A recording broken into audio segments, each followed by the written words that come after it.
You're watching memorable entertainment television. MeTV Tri-State.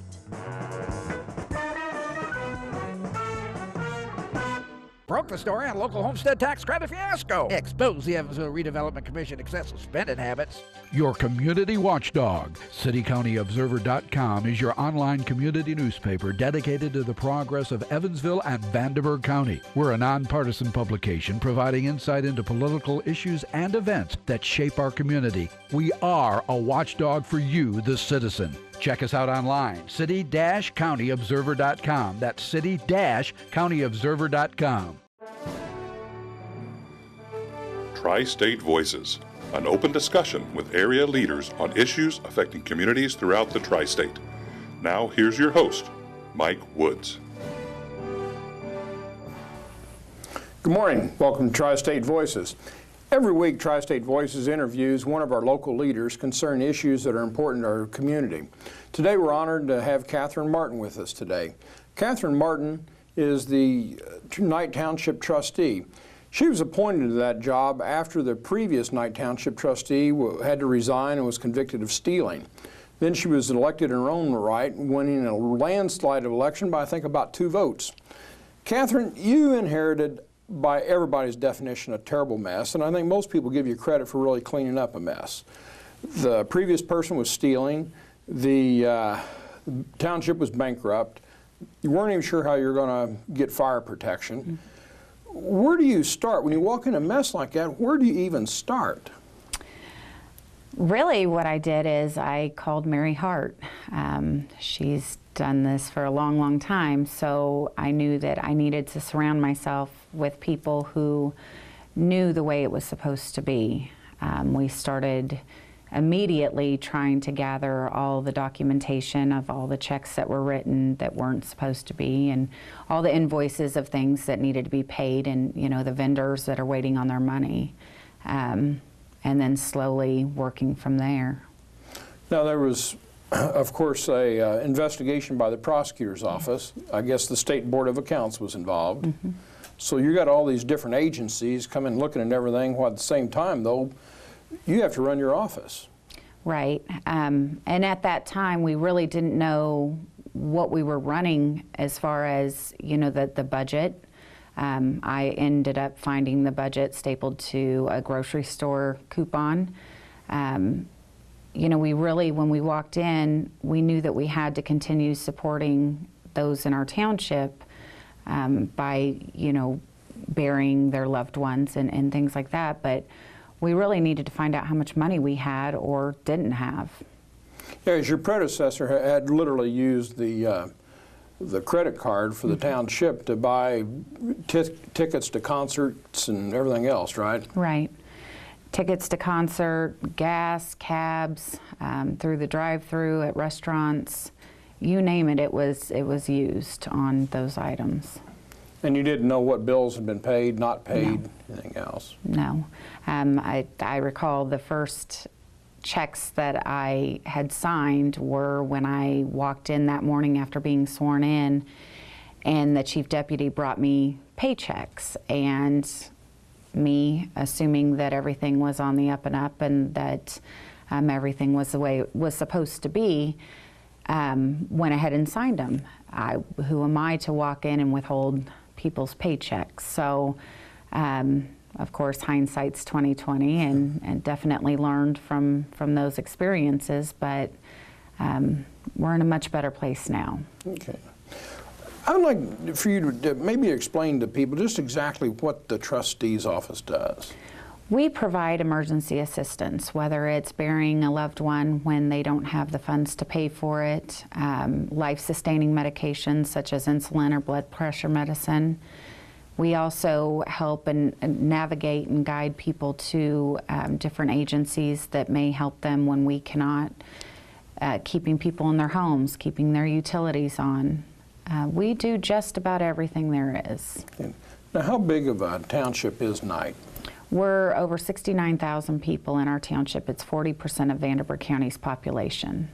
And in terms of all the townships in Indiana, it's one of the biggest ones, isn't it? The 8th largest out of 1,006. Okay. And what are your geographical boundaries? The Warwick County, Vanderburgh County line, the river bottoms to Lynch Road, and to 41. Okay. So it's big both in population and, Yes. and physical size. And is all of it in the city, but part of it's in the county, isn't it? Right. We have some areas that have not been annexed by the city, so those are our Knight Township out areas. Okay. Now, let's start. One of the first problems you had was the bills to the fire department weren't getting paid.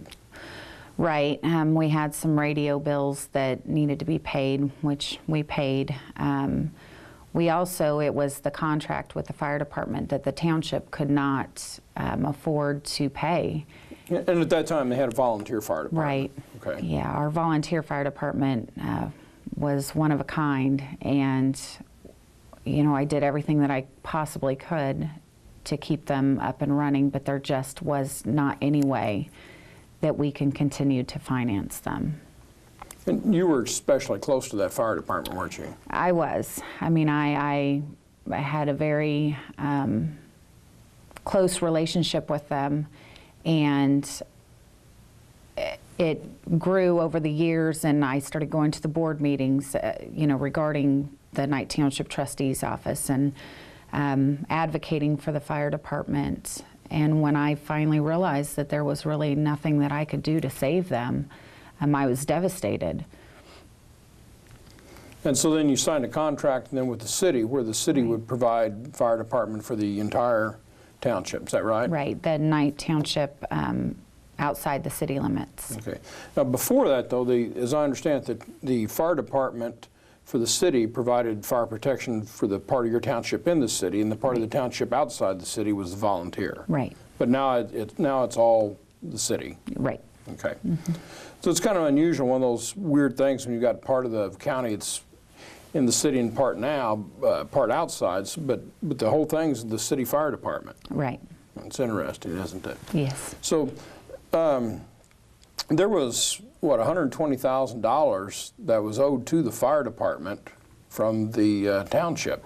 Correct. Yeah. We, and Chief Wathen and the board for the fire department all came together and forgave the debt that the township owed the fire department. And with their help, it made it a little bit easier for us to gain back our stability by them forgiving that debt. Okay. Now, you signed a 4-year contract. That 4 years is about expired. Correct. So are you going to plan on basically having the same arrangement with the Evansville Fire Department, or? It's worked out very well. We are able to go for maximum tax levy, which is all the funds that are produced by Knight Township, and then they stay in Knight Township. So I think that that's definitely something that we should do again. Okay. Is the fire protection you're getting now as good as it was when you had both the volunteer fire department and the city fire department?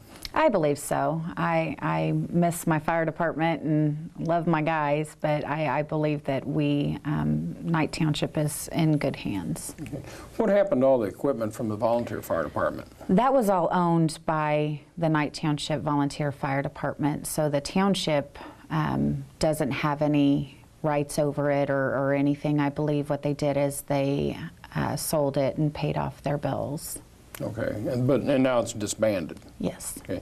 Does it cost the township more or less or about the same to maintain fire protection now as it did before? It's the same. Same cost? We could never generate the funds that were promised to the volunteer fire department, and therefore there would have been no way to continue using them.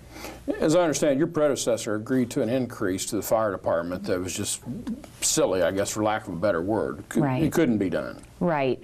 With the annexation on the northern half of our township, we were losing money off the bat anyway, and then with her agreeing to things without looking into them just dug us even deeper into the hole. Okay. Now, what's the annual budget of your office? It's over $600,000. And how does that break down? Where's the money go? We've got over 160,000 goes to the city fire department, and then we've also got over 200,000 goes into our direct relief, which is where all of the funding for our programs is. Okay, and then the rest of it's administrative costs, that sort of thing. Yes. All right. Well, let's talk about direct relief. Direct relief, as I understand, that's what people used to call poor relief. Right. Okay. That's the emergency stopgap sort of thing, isn't Right.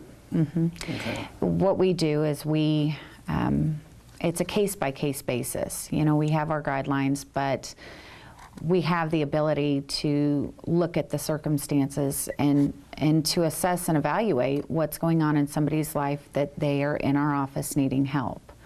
We're the last resort. You know, they have to go to the other agencies, and by the time they get to us, they usually have their bills paid down to a reasonable amount, or we try to continue to work with them to get them paid down to where we can help. Okay. So suppose somebody comes to your office and they say, and it's really cold outside, I mean it's 20 degrees, and they say, I just got my utilities cut off and I don't know what to do. I don't have any money. What kind of process do you go through?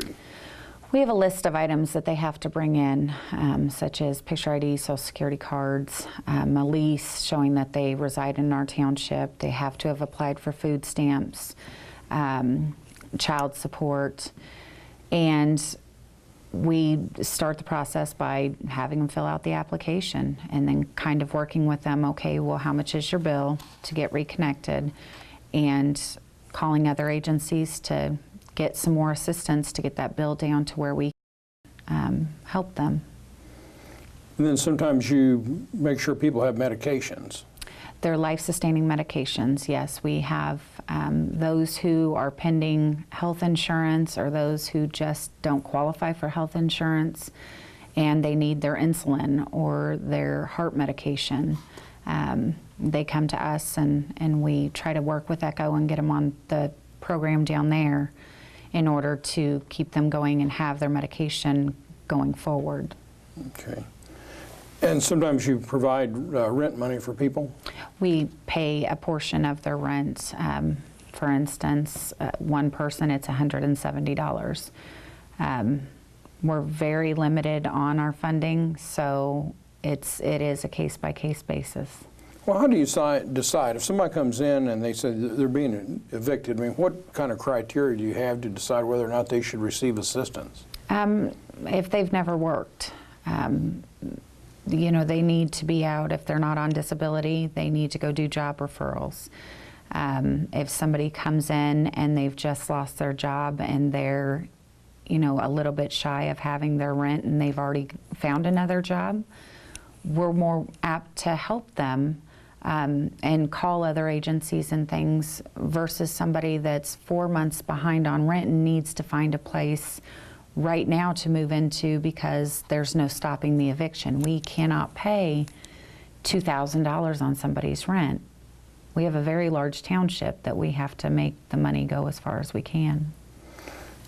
You also help with burials in unusual situations. What kind of situations would that be? A lot of times we'll have people whose family members will be willing to come in and sign if they don't have, but the person didn't have the resources to be buried.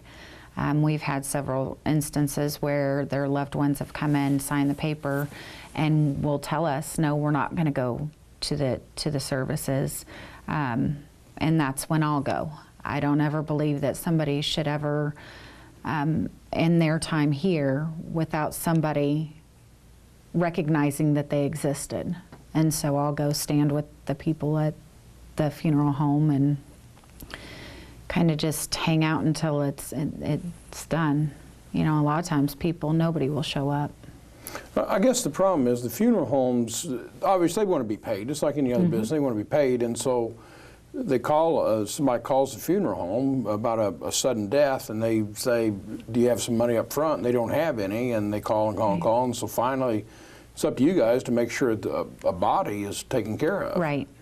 And we have very good working relationships with all the funeral homes, and so they know usually within, I don't know, probably the first couple of hours of talking to a family over the phone before they even walk in, whether or not they'll be able to come to our office. There's a lot of times, too, we work very close with the Vanderburgh County Coroner's Office when they have families come in there that don't know how they're going to bury their loved ones, and they'll refer them to us.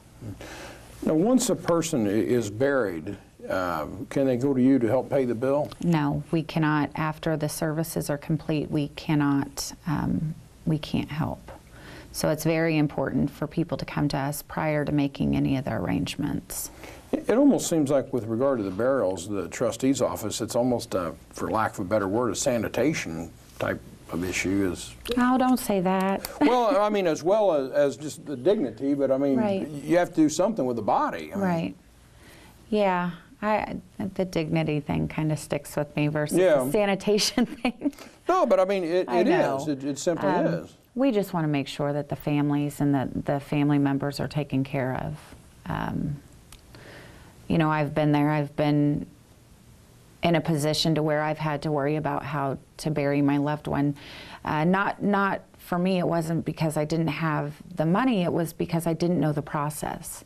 And a lot of times we'll get family members that will come in that just don't know the process. They may not qualify, but they come in and ask questions. And, you know, it's not always about us being able to hand out money or you know, pay somebody's bill. Sometimes it's just about guiding them. Now, you also provide transportation sometimes for people so they can get medical care, is that right? We, there have been times where we've had people that have to travel to Indianapolis and things, and we're able to work with other agencies as well as the Knight Township Trustee's Office to provide a little bit of money to go and travel to get that care.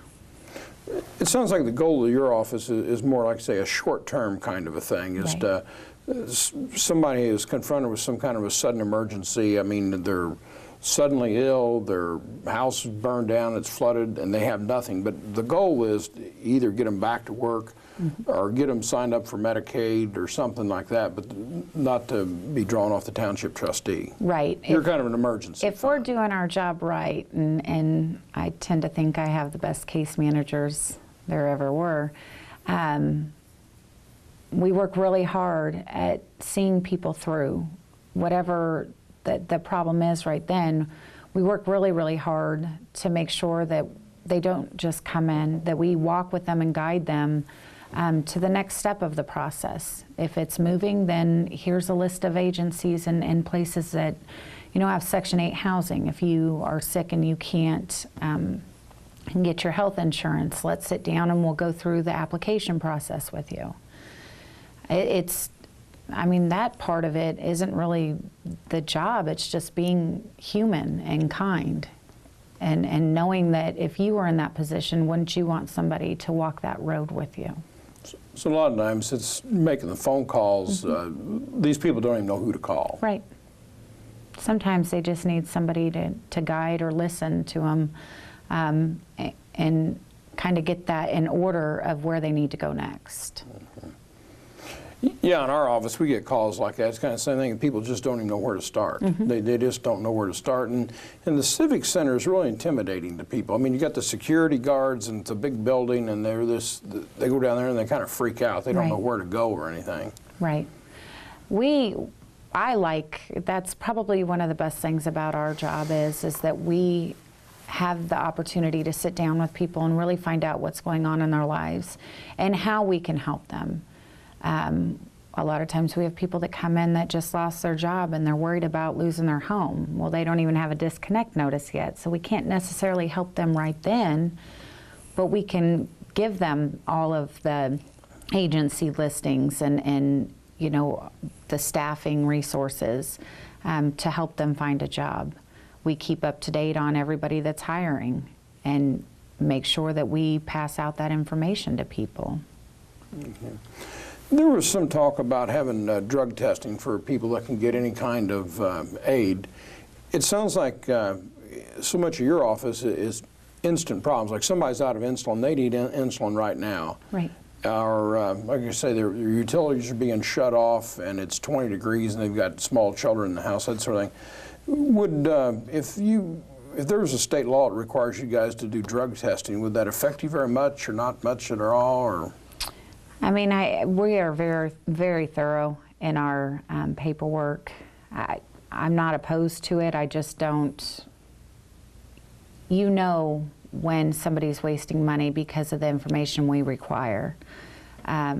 So instead of assisting somebody with $50 on their utility bill, we're going to spend $50 on a drug test and then maybe $50 on their utility bill. I don't see a lot of that abuse in my office. I did when I first took over. When I first was in that office, I saw a lot of people that were coming back month after month and receiving thousands of dollars a year in assistance, and that's not what the township's designed for. If we do our jobs and do them well, we can determine whether or not there's wasted resources, and we can deny people based on that. So what happened when you first got in there? You had to kind of lay the word out on people, more or less? We had to explain that there's rules and guidelines, and due to budget cuts, and basically just the fact that what's right is right, and it's not right to continue to pay somebody's bills when people are coming in just losing their jobs after working and needing just 1 month's worth of help. Let's talk about some specific cases you've had to deal with since you became the trustee. You told me about a grandmother that had a 3-year-old child, died of cancer, and didn't have any way to bury the kid. Right. That was after I left the Civic Center when I first took office. One of the very first clients that I had, and I think the first burial that I had, and after going down to the Civic Center, I was told that I needed to go back to my office and shut the doors. And as I walked in, the grandmother was talking to one of the caseworkers, and she just turned around, stood up, and hugged me and said, "Thank you for burying her granddaughter." And at that moment, I knew that closing the doors wasn't an option. You just don't do that to people. And I mean, that scenario stuck with me all of this time and reminds me every day why I'm there. You also told me about a family that you found that had a 9-month-old baby, and the family was sleeping in Price Park. Right. They came to us one morning after a sheriff's deputy had spoke to them, and it took about 3 months for us to walk the path with them. It was a lot of faxing paperwork and trying to get them into transitional housing, and but initially it was calling some people that we knew at some churches and getting the funds to put them in a temporary home until we could get them into a transitional shelter. And then we finally, they had jobs, secured child care for their daughter, and eventually have their own place. So you work with a lot of homeless shelters and the Albion Fellows Bacon Center and all those kinds of things. Right. We work very closely with a lot of the agencies, and we are very lucky to live in Evansville with all of the resources and the agencies that we have available to people in need. You never know when it's going to be you, when it's going to be you standing on the other side of the door at Knight Township Trustee office, or you standing on the other side of the door at the Salvation Army. I try to remind people of that don't always agree with the townships or what we do or any kind of assistance. You never know when it could be you. Where's the money for the township come from? Property taxes. We also, well, I'm sure we'll get to the business property tax soon. But we collect the tax revenue. If you go on the assessor's page, you can look up exactly what you pay on your property towards your township. And most people, it's on average $5 to $10 a year. Yeah, it's a small percent of your tax, isn't it? Yeah. Okay. Now, the township trustee is also in charge of cemetery maintenance, and as I understand, you do have one cemetery in your township. We do. We have the James Cemetery on South Green River Road, and I'll tell you, it's really neat to walk around and just look at the history and you know, the last names that you see that are still prominent in Evansville, and kind of, you know, just see the history. And the township trustee's in charge with keeping the weeds mowed and the Right. cemetery maintained. Yeah, we keep it up and make sure that there's no vandalism or anything like that. In some of the efforts to reorganize government, they've talked about abolishing the trustee's office. How do you feel about that? I agree to a certain extent that it needs to be fixed. I definitely don't believe that it needs to be abolished. I think that what we do is very important, not only for the community as a whole, but for neighborhoods. And it's amazing to me how many landlords we work with on a daily basis that, you know, see the need for township government. Like any other form of government, we see the misuse of funds and not so honest people, but I think completely doing away with it isn't the answer. You said there's some things that need to be fixed, like what? The oversight. I think that, you know, we really don't have, we answer to our board with the annual reports, and my board comes in once a month and checks the books and signs off that they've looked at them. But that's not a policy that every township uses. It needs to be across the board with all of them. The audits, you know, it's 4 years. We just had our audit this past March at the beginning of this year, and that's based on the request that I made, because when you become trustee or any other elected official, you don't really have, you know, a person training you. You have to read everything, and I wanted to have the auditor come in and make sure that we were filing the right paperwork and that we were filling it out correctly. And so I think that needs to be mandating. You don't come back 4 years after you've done an audit in a township that's lost so much money. You know, I could have been 4 years can be a long time. I could have been another one, Yeah. you know, and came in, and where would the township be? And the state should be held accountable for that. We're almost out of time. Let me ask you, this has been a kind of rough 4 years. I mean, you inherited a mess. You're running for re-election. Just look the voters in the eye and just say, why should they elect you again? I said in the beginning that I would prove that I was worthy of this job. I love my job. I love getting up and going to work every day and meeting my neighbors and the people that are in need. I would like to continue to be your Knight Township trustee, and I would appreciate your vote. Kathryn, I really appreciate your time. It's been good talking to you. Thank you. I hope you'll join us for next week. We're going to have her opponent, the Republican candidate for Knight Township trustee, Mr. Billy Garrett. Thank you very much. We'll see you then.